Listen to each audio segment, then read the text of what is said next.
digest. From lane to the new shining ground, echo chants where the legends are found. Heroes carved in the heart of time, we march on through grit and grime. Oh Tottenham, Tottenham till I die. Raise the banner, let it fly. Through the rain, through the fire, this is my club, my only desire.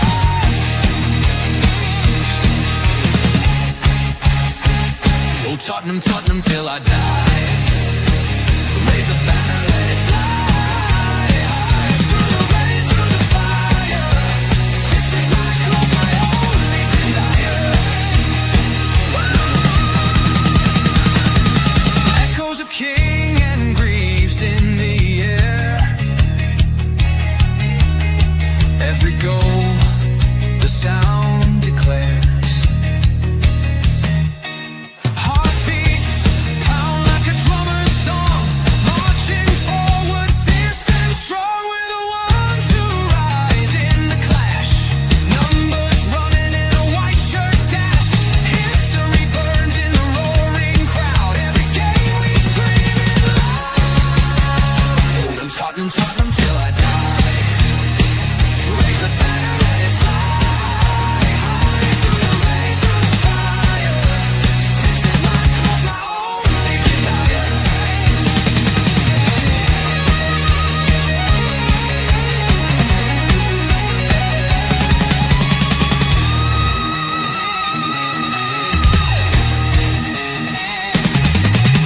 We're the ones who rise in the clash. Numbers running in a white shirt dash. History burns in the roaring crowd. Every game we scream it loud. Oh Tottenham, Tottenham till I die. Raise the banner, let it fly. Through the rain, through the fire, this is my club, my only desire. Hi, good evening and good afternoon and good morning, wherever you are on this wonderful world of a Sunday. It's Tottenham time. Yes, we are going to Anfield and we're going to lose, and I'm looking forward to it. I mean, I'm so excited. I'm so pumped up for it that we're going to Liverpool and they've got flares out. I've just watched the entrance to the Liverpool entrance with Steve, and any optimism I had before the game totally went out the window. We're going to get pumped. And Angel, I'm saying that now quickly. Get it done out of the way. Welcome to... These two didn't have no idea I was going to come out with that, by the way. Well, you know, it's Tottenham in, all that bullshit out. Yeah, I might as well get it out of the way now because we know it's going to be like later, so we'll get it out now. But welcome to our new show. This is your show before the watch along. This is now going to be like it is for every game of the end of this season to next season as well. We're going to do before the whistle. I'm going to bugger off for 10 minutes to go get the watch along ready. James and Steve will steer you then, and then hopefully Steve and James will say, get over to the watch along, where me and Steve will give you the best watch along on YouTube. James will come in and out at halftime and full time, and then final score at 7 tonight, where we either be crying, or happy, or sad, or you know, we just decided to get a big bottle of whiskey between the three of us and just get drunk live on air. I mean, that could happen. But I want to welcome the guys in. Big up to you, Steve. How are you? I know you're just as optimistic as I am. Once you saw the lineup, I did see the bottle of whiskey come out of the cupboard. Are you drinking this before the game or after the game? What's your plan? Well, see, y'all, looks can be deceiving because it wasn't whiskey, it was tequila. Let's get that straight. Okay, but you know what? The thing about it is I was a little skeptic, and then of course, you know, the intro music starts, and then of course you get pumped up for it. Yeah, but let me tell you, I love, every match day I always try to run in a white shirt dash. It doesn't really matter. That's just how it is. But also that little thing of Mikey Van de Ven scoring the goal from last season, that actually just gets me so fired up, man. I was there that day. I was at that game, Steve. Dude, I am absolutely pumped up for for Liverpool. Yeah. You and I were watching the the pre as the bus was pulling into Anfield, and you saw the Liverpool supporters. And they have red smoke. There's at least 10,000 fans outside welcoming Liverpool to the grounds, and it just makes me yearn for that at Tottenham Hotspur Stadium. Instead of protesting, instead of fans divided, James, I would love to see the blue and white smoke as Tottenham Hotspur pull into their own ground. Every fan united behind this club instead of it being fractured. That to me looking at that was a seminal moment of how far we actually are away from being such a united football club. Absolutely. I'm quite excited by the starting 11. That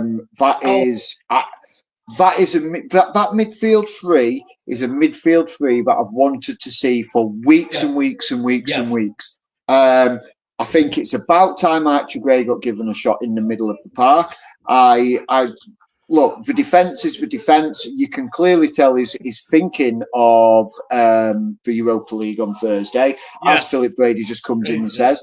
But he's obviously got one eye on the Europa League. But that is a good, strong midfield three for me. And those three together, if they can understand each other, absolutely, we could do something special here. But I do. I'm of the same ilk, Steve. I really, really would love to see flares going, the fans really celebrating a trophy, a quality season. Of course, and every fan wants that. Yeah, I mean, look, sorry, Derma. I was just gonna say this. Yeah, no, go ahead. Sorry, Steve. James. Sorry, man. That, like you, since the day that it was broke the wire that Archie Gray had coming in from Leeds and they brought in Lucas Bergvall, I've been waiting for these two to play in the midfield all season long. And I thought we may have seen it like in an early cup competition, maybe in an early Europa League. But Ange has resisted playing these two in the midfield together. And now that the season is pretty much done as far as the Premier League is going, he has now just said, you know what, hey, listen, this is a big match. You've already been here. You already know what to expect. Now go out there and just show me something. And of course, you have a leader right next to James Maddison. Like you, when I saw this, I was like, holy shit. Awesome. Yeah. Can I ask who's got the TV on in the background? Oh, that'd be my little boy. I do apologise. No, that's okay. That's no problem. No problem whatsoever. I was just wondering where it was coming from. Am I going mad? No, that's. Yeah, hang on. Yeah, hang on. I tell you what, I've got a little bit of breaking news for you guys. Ooh. Okay, but I want to welcome a few people in. I want to say big up to Audio Austin. Afternoon, chaps. Always big up Audio. Hope you're doing well. The Godfather himself, Mr. Philip Brady. May we bow to the Godfather. I know there's a few horses' heads coming my way. Do you know what? He sent me more horses' heads since I've known him. I've got a cupboard full of them. No more, Philip. I can't fit them in anywhere. Yeah. He says that team has Thursday written all over it. Yeah, it does. Big up to Mr. Wayne Bonner.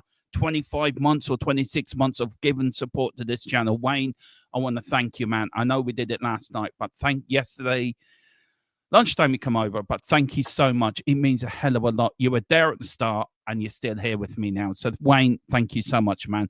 He says, I like giving Gray a run out, but that midfield is weak. They have eaten for fun for Liverpool. If your young lad wants to watch his TV, let him, it's fine. I'm sorry, I wasn't trying to be sorry. United, I don't get you in trouble, James. I really don't. United went strong today, present to losing 10 men Bournemouth. Yeah. Now, I got a bit of breaking news. Now, I want to can I find the breaking news button? Have I still got it? Have I still got the breaking news button? You do. It's there. I need to redo this. Just mind your ears, everyone. It is going to belt you. But here it is.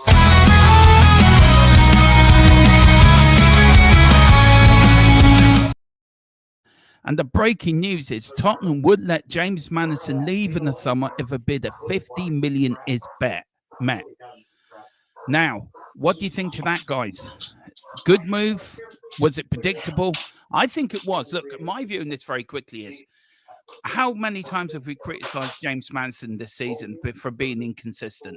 And we've all said we all want Kulu playing in at number 10. I know I said on Dave's channel, I think Brendan Johnson can play in that 10 role, which left a lot of fans sort of thinking this man knows nothing. But for me, it just hasn't worked. Thank you for your services. Get 50 million for him and goodbye. Steve, very quickly, what do you think on that bit of breaking news? Yeah, and Derma, you know that I've been saying this for a couple of months now, that if Spurs get the right offer for James Maddison, they should consider letting him leave in the summer. Like, I understand the talent. I understand the talent that he possesses, but the problem is, and this is not a Tottenham issue, this goes back to his Leicester City days. This goes back to his Coventry days, that he is not consistent. He'll have little purple patches where he might string together 3 or 4 games in a row where he has a goal contribution, but then he disappears for an entire month at crucial times in the season when you actually need a leader. But the other thing, he's a part of the leadership committee, in a leadership committee that's absolutely weak, that doesn't lead. And I will say that because of personal issues that he has with Ange Postecoglou, you see him pout all the time. I question whether or not he's actually committed to this project, and I think that maybe it would be better served if he leaves the club. I don't necessarily want to go so far as to call him a cancer, but that being said, he has cancer tendencies. And of course, when you have a young team full of the Lucas Berg Balls and the Archie Grays, you need an absolute stud there, an absolute leader who is going to take these kids under the wings, not only to teach them how to be a professional, but also lead them in matches like today at Liverpool. And there are just better number 10s out there that you can bring in to facilitate that role. We have Dejan Kulusevski, who also can fill that 10 role, who not only plays for the badge, but he gives you a hard 90 every single time out. It does. So me personally, I think it would be better served for James Maddison in his career to not be wearing the cockle. That's just how I feel. I agree with that, actually, Steve. He's captain today. He doesn't motivate me. Firstly, to Wayne Bonner's question, what is he watching? If it ain't the X-Files or the Moppets, it ain't worth watching. So we want to know. Well, he's a bit young for... He's a bit young. Fraggle Rock was ace. He's a bit young for the X-Files. He's currently watching... What are you watching, mate? He's watching YouTube. He's watching some video on YouTube. Is he watching us? That's what he should be watching. He should be watching. He should be watching his dad. Yeah, he should be watching. Imagine that would be kind of weird. Is he a Spurs fan though? He says he's a Spurs fan, but his mum's best friend is a Liverpool fan, so he kind of crosses between both. I'm working on getting the Liverpool out of him. And being a fully fledged Spurs fan, but he's got to make his own decision at the end of the day. I can't force him to follow us. You can. You just show him Tottenham winning trophies. You just show him, and when he wants to go to sleep, gently playing "Glory, Glory, Tottenham Hotspur" as a sort of lullaby to put him say, "Hello." Oh, there he is. Are you going to become a Spurs fan? Are you going to become a Spurs fan? I don't know. He doesn't know. Tell him to watch Dermatron. He will do. Tell him he's live on YouTube. He's live to millions of people. Live there now. You're live at the minute. Cool. What's his name? Eli. What? Eli. What's the score going to be today? What's the score going to be today? I don't know. Tottenham versus Liverpool. What's the score going to be? 3-1. 3-1. 3-1. Who's going to score 3? Tottenham. And who's going to score 1? Liverpool. He's going 3-1 Liverpool. He's going 3-1 Spurs. There's the lad. Colin is saying, bless him, spray him with holy water. James, we can't have a Liverpool fan in the family. Or you can do what my grandfather did, right? Which is he made me go pick a switch out in the yard, and then he proceeded to beat the bad behavior out of me. So there's multiple avenues in which you can get the Liverpool out. Yeah, that's why I love this channel. We just had that moment, which I think it's a really sweet moment. Actually, it really is that's why I love doing this channel for that alone. what's your thought on Madison leaving? Look, we are going to get into the lineups, and James, I know you're very tactical now, so I want to get your tactical. And you as well, Steve, both tactical. I want to get your tactical view on Liverpool, Steve. I'm putting you under pressure here. You on Tottenham, if that's all right, Steve. I'll mix it around next week. Don't worry for the Yeah, it's all good. You All get good. Tottenham and you. And also I've got little stats for your head-to-heads and little nuggets before we get going. But what's your thoughts on Madison? Would you let him go? Absolutely, 100%. Yeah.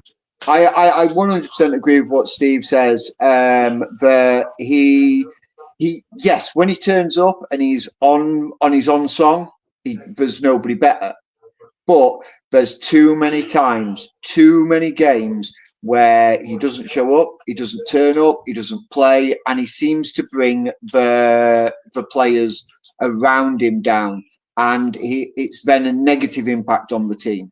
I'm hoping that he has one of his good games today. Show him. I love that one, Wayne. Yeah, show him. Yeah. Showing videos of Hoddle and Gaza. Yeah. Absolutely.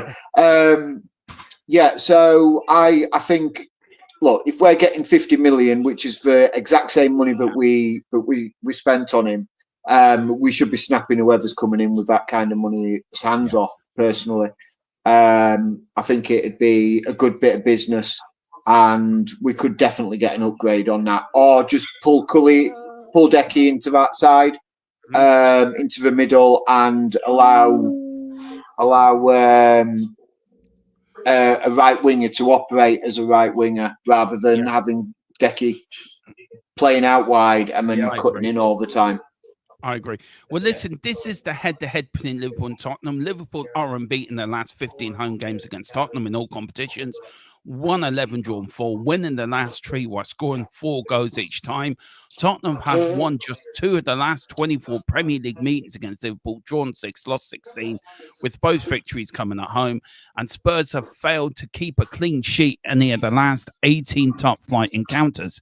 Liverpool stats: Luis Diaz is set to play his 100th Premier League game for Liverpool, becoming only the 60th player to reach the milestone for the club. Mohamed Salah has scored 15 goals against Tottenham in all competitions, only meeting one more against Manchester United, 16. Liverpool have matched their Premier League tally of 24 wins from last season with 5 matches still to go.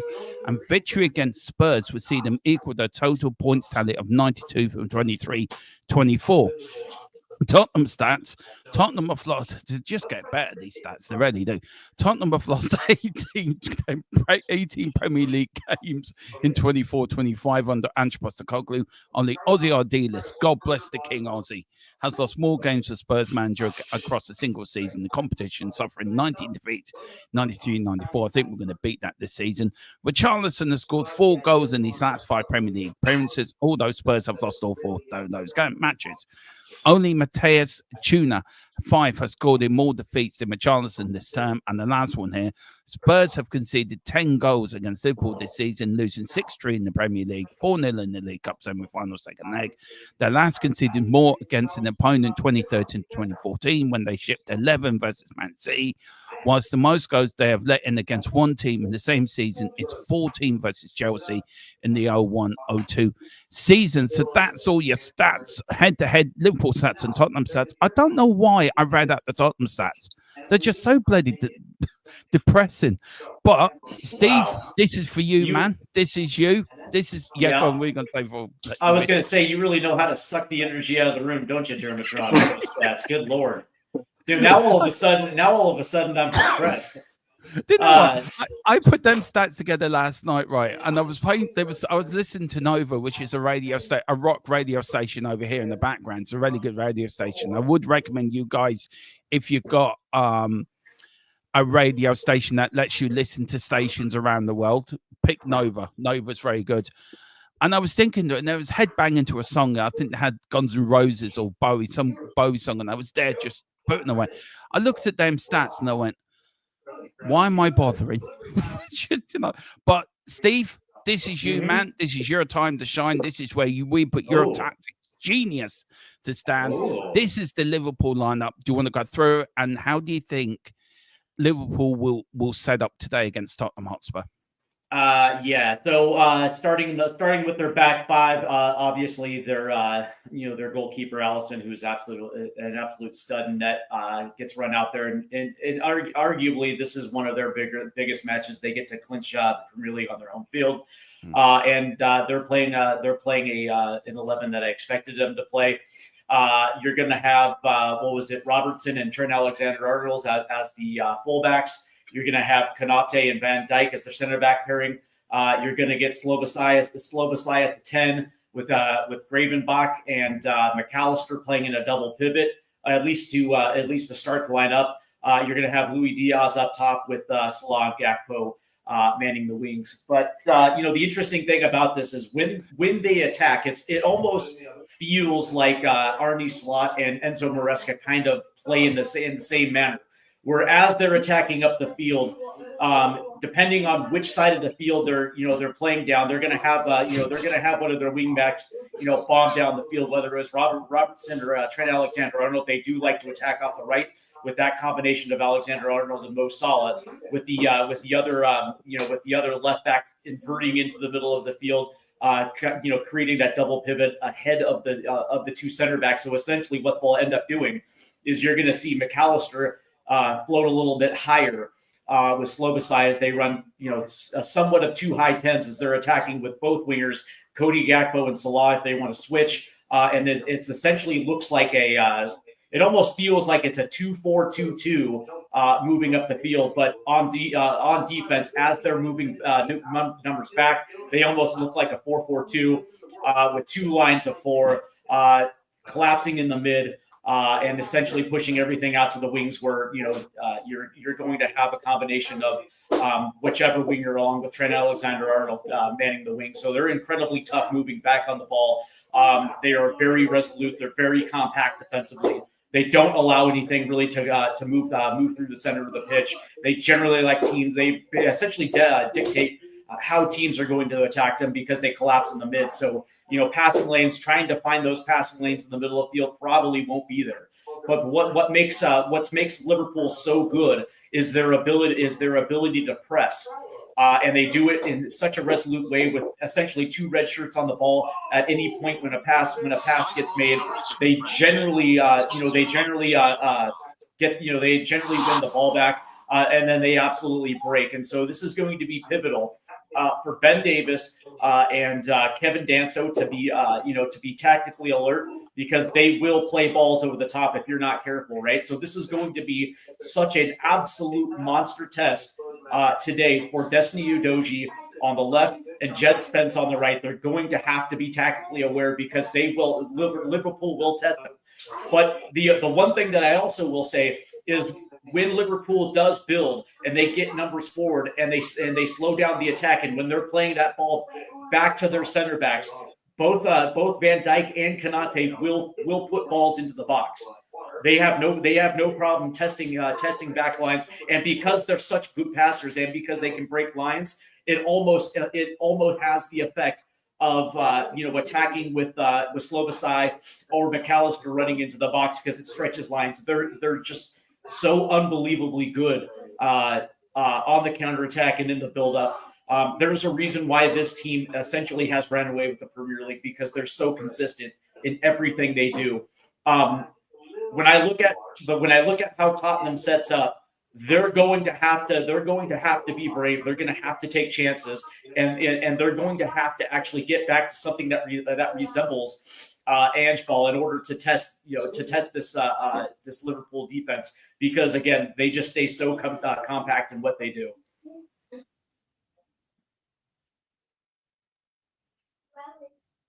You're on mute, bud. This thing, brilliant, by the way, tactical build up to Liverpool side. Absolutely, really enjoyed listening to that. Yes. Who would you put as the most danger men today? I mean, Salah is one, but is there another player there that you think we need to look out for to that, apart from Salah? Yeah, Cody Gakpo, because the last time these two teams met, Cody Gakpo seemed to be left alone at the back post. And so when when Tottenham was so concerned about Mo Salah touching the ball, they seemed to lose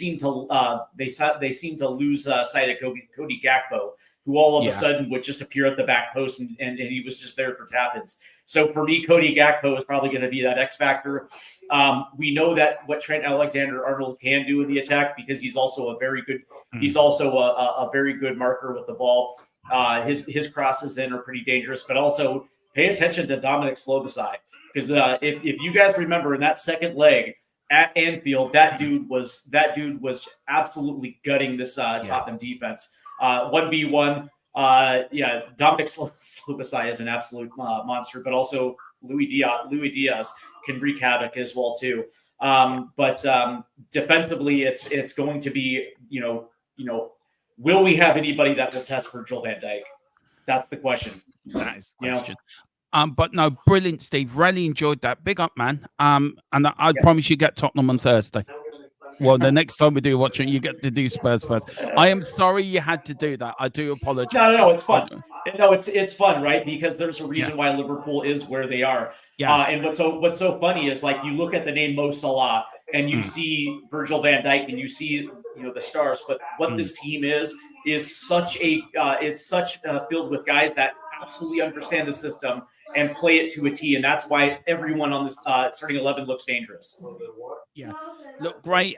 That's brilliant, Stephen. Look, as I said, the next watch along you will get Spurs first, and James will have to do the away side. So, thank you for doing that, Stephen. And this is what this show is all about. It's all about tactics. It's all about talking about the lineups and talking about what we think is happening for the game. James, very quickly go to you, Steve. Just out of 10, how much would you give this Tottenham line out of 10 for Ange? And is it just a very quick answer to it? It's Thursday in mind. I give it a good solid 7. I like the fact that Ange Postecoglou finally decided to play Bergvall and Gray together in the midfield. It's something that I've been waiting since the two were announced as signings. That's the thing. It's like if these guys are our future, then our future actually has to get ran out and play together. I like that James Maddison is a part of this midfield three. For all the shit we just talked about James Maddison, if he's a leader, he's going to have to be responsible for making sure Bergvall and Gray understand their assignments. But also, let's be perfectly honest, Bergvall and Gray are actually excellent passers, and if they actually utilize space correctly, Dominic Solanke might be able to get on the end of a few of these. So I 100% believe in Bergvall and Gray. Yeah, big up. James, Tottenham lineup. Yes. We're starting with the Vicario in goal. We've got the Jedi Spence. I haven't come up with a nickname for Danso yet, so maybe we can come up with Tiny Danso. Tiny Danso, that was it. I forgot that. We've got the Welsh Dragon in Ben Davies. We've got the Italian Stallion in the Doggy. We've got the Swedish Messi in Bergville. We've got the English Bulldog in Archie Gray. We've got Dartsman Madison. We've got the Welsh Wizard in Brennan Johnson. We've got Dom Solanke. And then we've got William Tell on the other star. We will bring you the bench as well. The bench to it, guys, is, if I can find it very quickly, the bench is Kingsley, Pedro Porro, Romero, Van der Ven, Basuma. Why is he on the bench? Sarr, Kulu, and Odegaard and Richarlison, and that is Basuma's nickname. Why is he in the team, or why is he on the bench? You're Ange Postecoglou, James. You're sitting down last night sorting out this game. Yes, this is the 11 you've gone with. What's his tactical plan against, as Steve says, an exceptionally great Liverpool side? So if I'm Ange Postecoglou and I'm talking to this team, and I've gone in the dressing room before kick-off, I'm telling Spence and Doggy, I need them to be proactive. I need them to be using the space, getting forward, but I'm also needing them not to push too much and leave Tiny Danso and Ben vulnerable. They're going to need to be able to track back and move forward. So I need them mobile. I need them active. I need Ben and Danso to try and stay as strong as they can. You need to be holding your positions. Don't give them an inch. Stay tight to your man and work together and try and understand where you're going to need to be.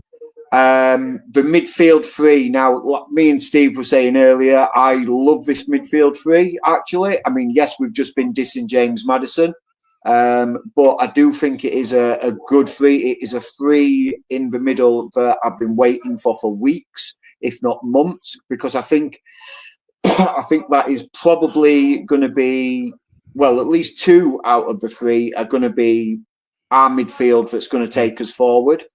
Brennan Johnson, James Maddison really needs to turn up, and I'd be telling him, you're my captain, I'm giving you the armband, you need to lead this team today. You need to be dictating, you need to be showing why we brought you, and you need the best game of the season out of you today. Johnson, again, I think he needs to show up this game. He needs to be active. He needs to be running. He needs to be on the front foot. He needs to get his head out of his feet and look for the passes, look for the movement on the opposite side, and do what he's been doing well this season, arriving at back post and getting forward.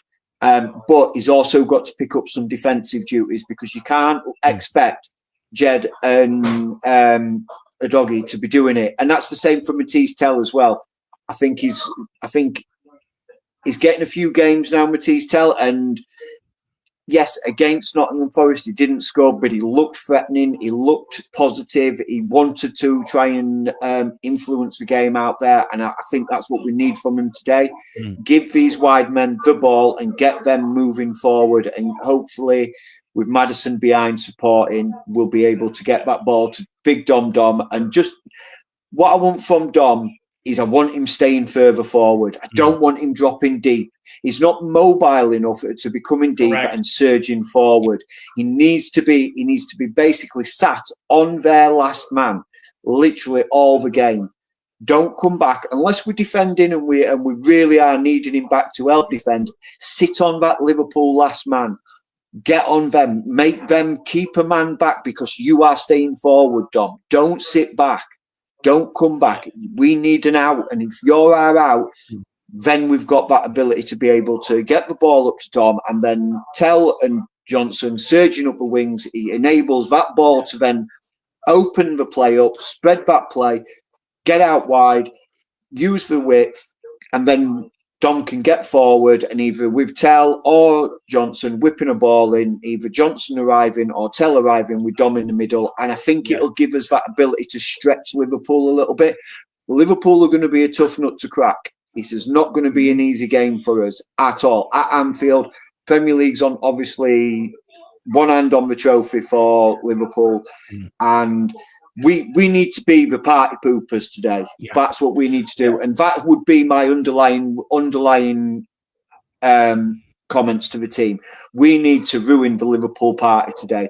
They're going to be in party mode. Let's show up. Let's ruin this party for them. Quick question for the both of you. Do you guys think today is make or break for Brennan Johnson? Because we know what he can do against Southampton and the Ipswiches of the world. And relegation fodder, he seems to bring his best performances against weaker defenses. But one thing that he has not shown yet is the ability to actually put those numbers up against a quality defense like Liverpool. When we've seen Brennan Johnson at our best is when balls are getting played through where he can actually run onto the ball and put service into the box. We saw that a few times against Southampton. I think we even saw it a couple times versus Wolves as well too, where a ball was shot inside up the right side. He gets onto it and he actually put a nice ball in the box. It's actually the cross that Tell scored against Wolves. It seems like when that happens, he's a little bit better of a player. 1v1, not so much.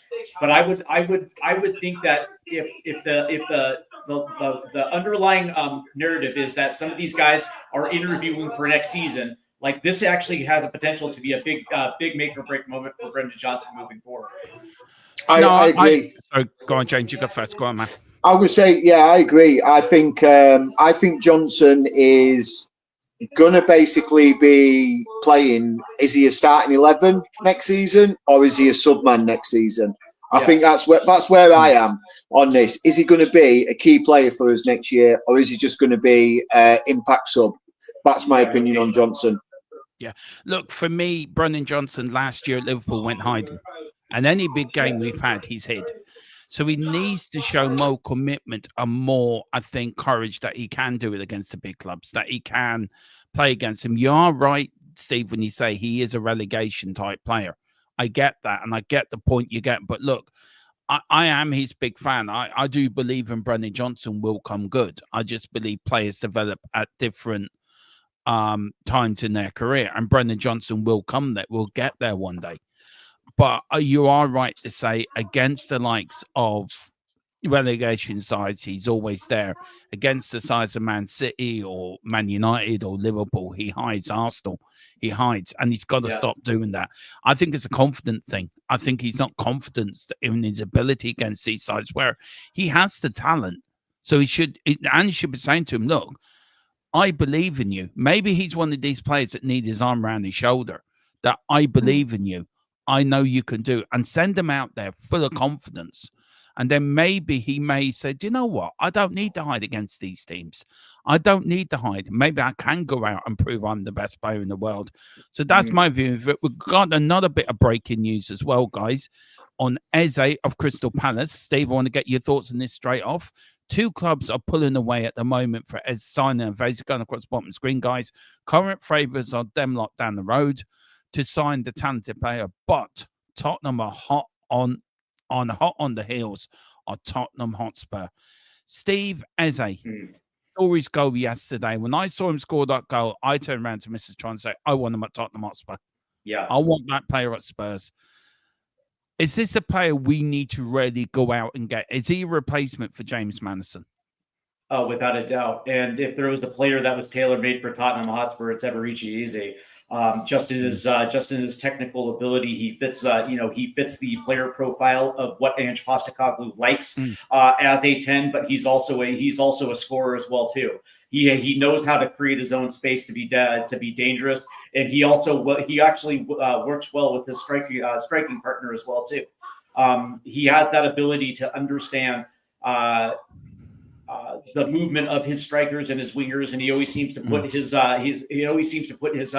his teammates in good positions to either send in good crosses or put the ball in the net. Now, here's the thing, right? If it's down between Arsenal and Tottenham Hotspur, obviously Arsenal is going to be playing in the Champions League next year, and that is also something that some players yearn for. But that being said, there's going to be a crowded midfield for Eze at Arsenal because he's going to be one of many great players at Arsenal. At Tottenham Hotspur, he's walking straight into the starting 11. There's not going to be any necessarily competition yet for Eberechi Eze, so he will come in wearing the number 10, being the number 10, and he also has potential captaincy material as well too. He's that good of a player, and if it's money, then shut up and pay him. Period. Yeah. Pay him. Or do this. Do what Wayne's saying, Dave. Yeah. It's I mean, if that's the thing. It's like first and foremost, you have to wonder if Crystal Palace even wants James Maddison. That's the first place. But if money's an issue, then pay it. That's it. Exactly. Be aggressive and show your ambition. And and with the right director of football, not only are you selling this project, but you're also selling Tottenham Hotspur is the right place for Eberechi Eze. 100%. And that's when we need a Paratici to come in to actually get these transfers over the line. And where I think Lang and Mon, who are leaving at the end of the season, which we did break a couple of weeks ago, by the way, me and James did break that. Do you know, we're so good, guys. We're so good at breaking news. We are Sky Sports of YouTube. I mean, Steve's great at breaking the American side of the Spurs network. We're just so good. I'm just blowing this up here.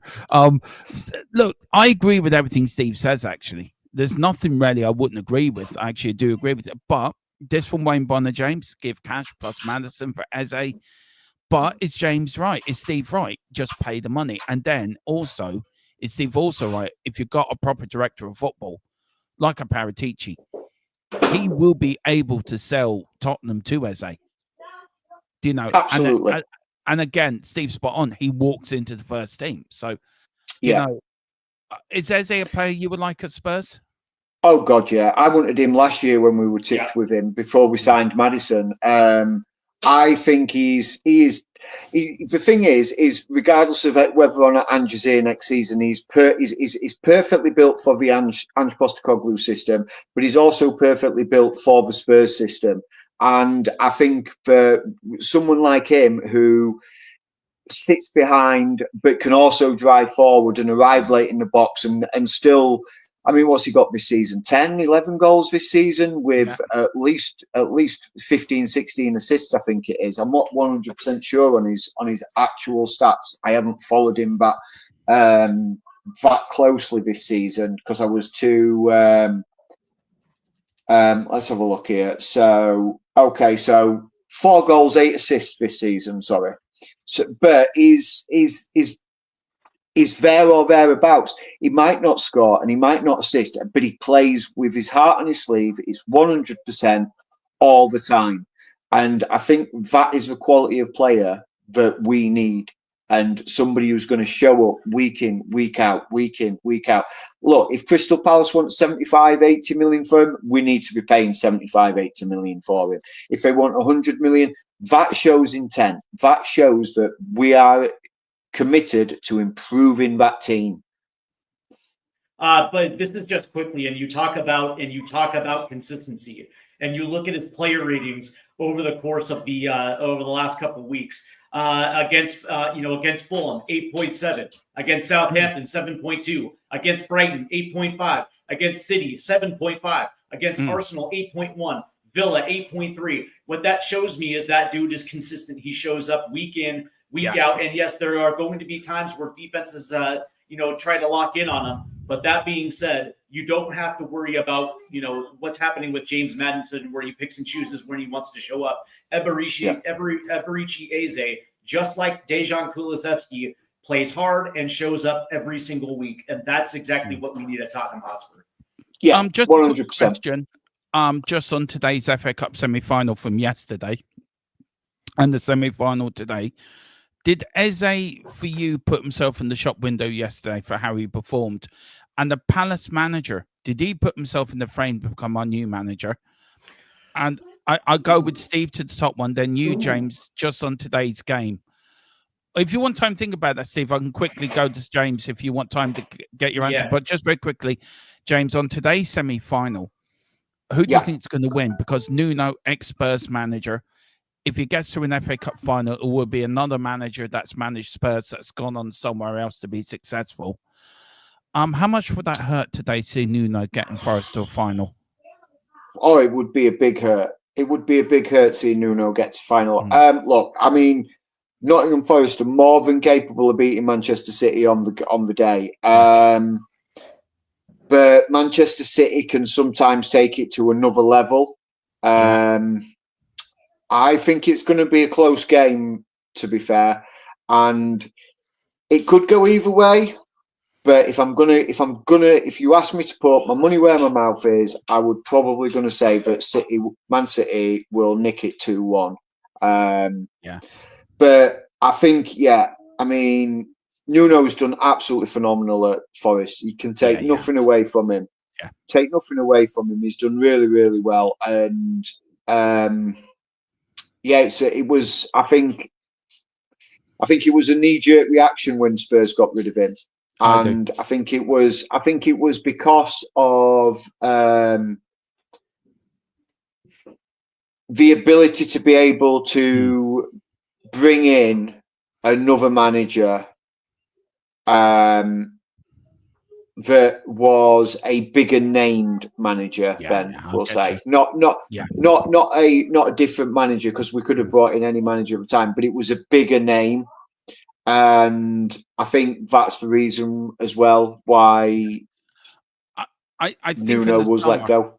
Yeah, I think in the summer we will have a discussion over Levy's appointments. I think there's a good show there over the last 5 or 6 appointments, and really try to work out why did he make these appointments. Now, I'm going to bugger off because I've got to watch on the getaway. So, Steve, I'm leaving you take it over from me.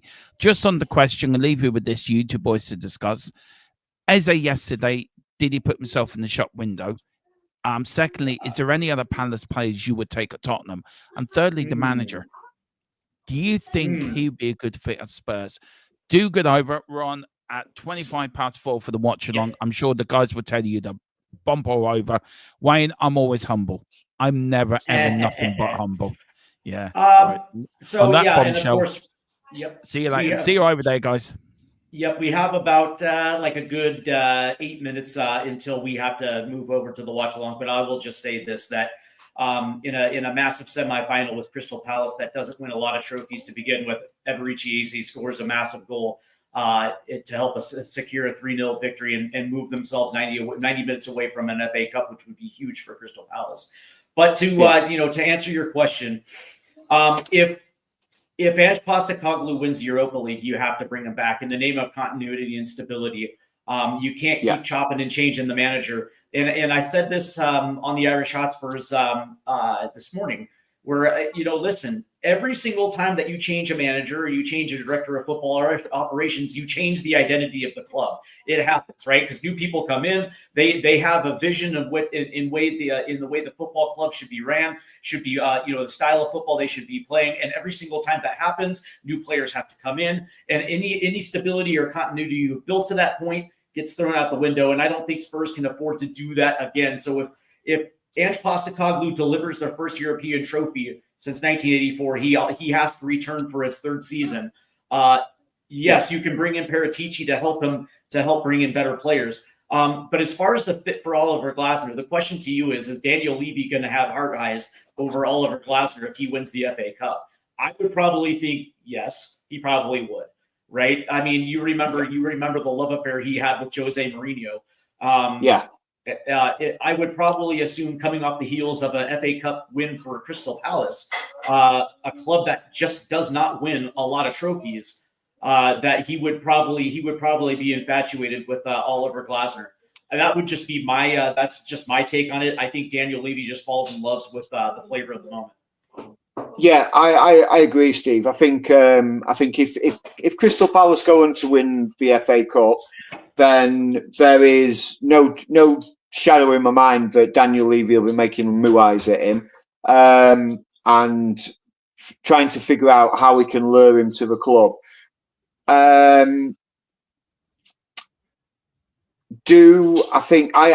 completely agree with what you're saying about the continuity. And Ange Postecoglou, in an interview with Sky Sports today, I think it was himself, said that he's all about the continuity. He wants continuity for Tottenham. He wants to be able to take Tottenham to that next level. And we've talked numerous times about the injuries and what our season has fallen up. And I'm not using that as an excuse. However, look, no team anywhere in the world could have gone through what we went through and survived, and still been up there at the top. Look, it's been a bad season. Yes, it has been a bad season. Has there been positives in the season? That is the question. Has there been enough positives in this season to warrant Ange Postecoglou staying for another year? And I agree with you. I think there is. I think our Europa League run, although, again, some games where we've not shown up, Galatasaray and Roma, we've not shown up fully, but there is enough for me to see progression. That has been progression. But when you have the entire heart of your team ripped out, and you've got 12 of your first team squad members out. 12. I think it was at one point. I think it actually went up to as high as 14. I think at one point we were 14, 13 first team squad members out, injured or suspended or whatever it was. You're going to suffer. But I still think there was flashes and there was times where you could see that team working for themselves. I think the team still want to work for Ange Postecoglou. The game against Frankfurt showed that for me. So, you know what? You're absolutely right when you consider the spine of the team, right? Which is the most important, critical part of any football team. Your striker, your 2 10s, your 2 center backs, and your goalkeeper were out for long periods of times at one point, and you're not going to be able to find consistency or any results for that matter to come easy. But that being said, you look at the player development. Destiny Udoji's got better. Jed Spence has got better. Bergvall is continued to gets better week after week. Archie Gray has developed better. You look at Matisse Tell and his evolution over the course since he came in. He seems to have gotten comfortable at that left side, and he has gotten better. Wilson Odebear, since he's been back, has gotten better. So you're looking at some of these young kids, and if that's the direction we're going, there is proven concept that these guys are getting better on a week-to-week basis. And to me, that's like, that pretty much sums it up. It's like, yes, I want to see results, but that being said, in the context of what this project is, you can actually see positives. Absolutely, 100% agree with you there. I mean, Odebear, I feel so sorry for Odebear. He came to the club. He made the natural progressive step up from playing at Burnley to coming up to us, and he looked good when in the first few games that he played, and then he was just so unfortunate to get the injuries that he's had. And then he comes back and then he picks up another knock. I agree with you. I know Dermo is not a big Matisse Tell fan. I am a big Matisse Tell fan. I can see the positive.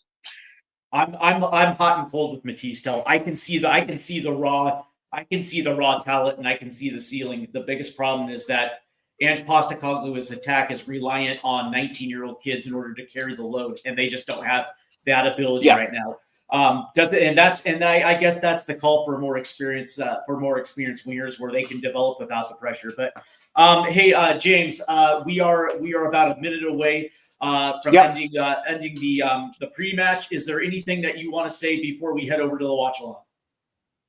Well, enjoy the watch along. I'm not joining you on the watch along. I'll be jumping in at half time. I think it's going to be a cracking game, and what I want to see is every one of our fans, every one of our supporters get behind the team. Let's get some togetherness together again. That's what I want to see, togetherness. I just want to see this team match Liverpool's intensity in the first 20 minutes. You know what I mean? That will be not concede an early goal. That's exactly that. That will tell us everything. That will tell us everything about this match. But James, I want to thank you for sticking along for the pre-match. We'll see you at halftime. We'll see you on the post-game wrap. Take care, little man. I hope you have a good Sunday as well too. Have a you guys be good, and we'll see you on the watch along. You guys have a great Sunday. Come on, you Spurs! Come on, you Spurs! Eyes on the prize.